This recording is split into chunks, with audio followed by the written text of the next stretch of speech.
So today I am visiting our lawyer Ricardo Rincon, who is also a very important part in the process of purchase, selling, and everything actually what you are doing in Spain. As a real estate agent, I'm not allowed by the Spanish law to handle those juridical things, so therefore it's very important that you have a good lawyer. Today we are going to talk a little bit about what is your role, Ricardo, when it comes to a purchase, a private purchase. Well, hello, Lottie. Hello. Our role as lawyers in any purchase is mainly to make sure that the property has a clean title. We're talking about a purchase now, that there are no charges, no debts on the property of any kind, that it's fully licensed, that it doesn't have outstanding water bills, electricity bills, community fees, etc. It's free of tenants, it's free of occupants, and therefore the buyer is going to buy it, take over the property, and have no liabilities that come from the period when the vendor was the owner. Mm-hmm. And only accept liabilities as from the moment that he becomes the owner.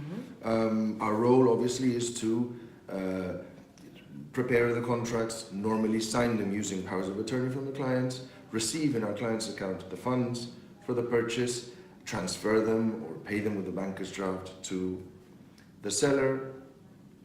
Once we have purchased, for which we will have had to obtain an NIE number for the buyer, Mm-hmm. we will direct debit in his Spanish account, water, electricity, community fees, etc. Mm-hmm. So basically the full setup of the new home for the buyer. And you are always buying a real estate here in Spain which has no debts. That is an important part. That when you're doing the escritura or the title deed at that same day at the notary, all eventually debts to the apartment or the villa is handled at that same moment, isn't it? Yes, well normally we will run a due diligence, and that due diligence will show that the property is free of debts and charges at the date of that due diligence. Normally there's a period of time between the due diligence and the final purchase, and therefore on the day of completion and before we sign the deed, the notary requests the last minute registry information, which will show that the property in that minute of completion is free of debts in the registry. Therefore, whatever isn't in the registry could never affect the buyer as a third party protected by public information. Yeah. So that's good. And just a quick explanation of what is a NIE number really?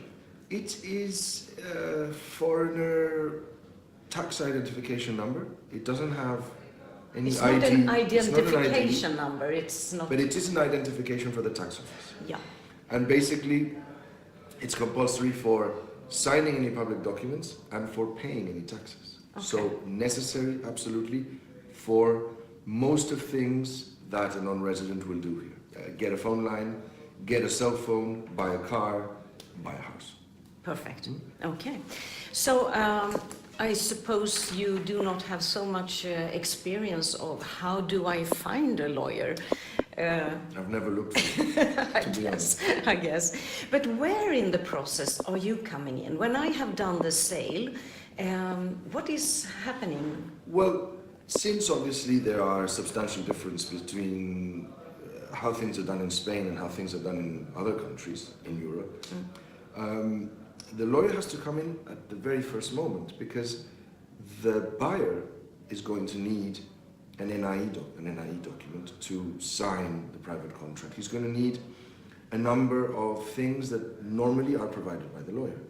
Therefore, I recommend at least that the lawyer comes in from the very moment that the client has chosen the property, is ready to leave a deposit, and therefore hands over authorization to the lawyer to act on his behalf, to put in motion a due diligence, sign a contract, make a deposit to get the property off the market and get the ball rolling towards paying a higher amount of money, normally a 10%, to then decide, normally in a month's time, completion at a public notary will take place. But from the very first moment, the lawyer should be involved, because if any document is signed without the lawyer supervising it, mistakes could be made, and to get back. Yeah. it's impossible to get back Yeah. unless the other party accepts Yeah. to betray the contract signed. All right. Okay. So always get the lawyer on the wagon very early in the process. When we are talking about a seamless transaction, what is your experience of the pitfalls? What can go wrong? What is the client supposed to look out for? Well, many things. Debts, charges, that the seller is actually the owner of the property, or that the power of attorney that is being used is valid, that there's no mortgages on the property or tenants. But those things, it's actually in your hands. This is, You are taking care of all these of things. course. Can it be something else which could complicate from the seller's, from the buyer's part, complicating the purchase, you think? Have you some experience from that? Besides that, not in my opinion. No. A Good. tsunami, Yeah. maybe. Yeah, that's horrifying. All right. So when you are using a lawyer, what kind of payments are you expecting, or percentage of the transaction? For our fees? For the fees, yes. Fees are normally 1% of the purchase price. Yeah. Normally, because when they exceed a certain amount, normally above 3 million euros, the fees are slightly lower. How much lower? Depends on what the transaction involves. There's no written limit. The Bar Association doesn't say what is the maximum or the minimum that a lawyer can charge, but it is normally based or proportional to the work that is being carried out. So if we take that the standard rule is the 1%, for a standard deal that gives a standard amount of work, then anything out of that standard, if it's higher, will imply a slightly higher fee, and anything that is lower should imply a slightly lower fee. Okay. And then you also pay a fee for the notary, isn't that so? We pay fees for the notary, we pay Yeah. fees for the registry, we pay title handling fees, which are administrative fees for paperwork being carried out, handled, transported to places, the small bits and pieces of administration. NIE will have fees as well.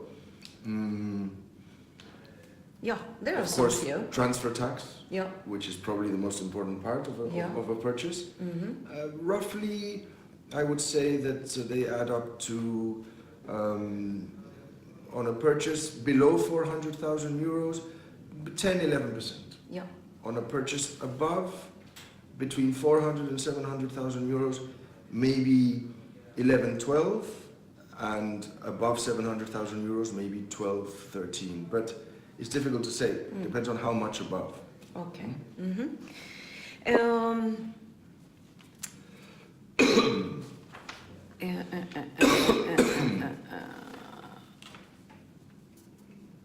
Yeah.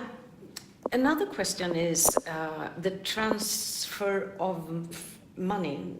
Our clients normally have a mortgage in Scandinavia or abroad, not in Spain, and they are transferring money. What is happening with this money, those money? This money is normally transferred to the client's account of the law firm handling the purchase. And in some cases, some small deposits are left with agents, sometimes the agent of the seller, who receives it, normally because the decision is taken over a weekend, everything is closed, the client pays with a credit card, but then the money normally ends up in the client's account of a lawyer, who then contacts the lawyer of the other party, in this case the seller, and agrees to transfer the money against signing a contract. In most of cases, I would say this money is transferred to the client's account of the seller's lawyer and normally kept in deposit. Not always, but most of the time kept in deposit by the other lawyer until the due diligence shows that everything is in place, and then we can move on to a private purchase contract, making a payment of 10% of the price. Okay. Thank you very much, Ricardo. Do you have anything else to add to this? Is it complicated to buy a purchase in Spain, or is that just... No, you just have to get a good lawyer and trust him. That's all. Perfect. Thank you. See you soon. See you soon.